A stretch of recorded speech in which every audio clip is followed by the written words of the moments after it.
In today's video, I'm going to teach you how to delete a Google Calendar.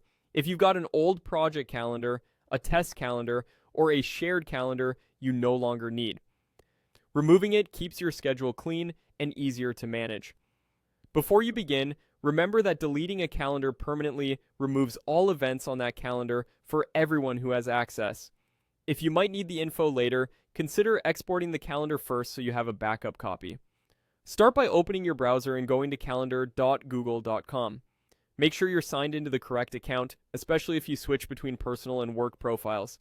When Google's Calendar loads, look toward the top right corner of the page and click the gear icon to open Settings. This takes you out of the main view and into the full Settings area. On the left side, you'll see a menu with sections like General and Settings for My Calendars. Under your account name, click the specific calendar you want to delete. Pick carefully. If you manage multiple calendars, their names can be similar.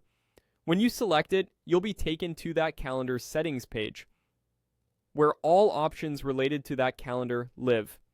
From here, scroll down the page until you reach the section related to removing or deleting the calendar. The option may appear as Remove, Calendar, or Delete, depending on your account type and permissions. Continue scrolling if you don't see it at first. It's usually near the bottom. When you're ready, click Delete. Google will usually prompt you to confirm just to make sure you don't remove something by mistake. Read the confirmation message, then proceed if you're confident. Once confirmed, the calendar and its events are permanently removed and will no longer show up for you or anyone it was shared with. Some calendars can't be deleted, such as your primary calendar. For those, you can remove individual events instead. And if you're dealing with a calendar you're simply subscribed to, you might see an unsubscribe option rather than delete. That's it, your calendar is now cleared out.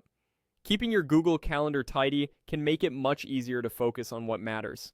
Consider organizing your remaining calendars with clear names and colors to keep everything easy to find.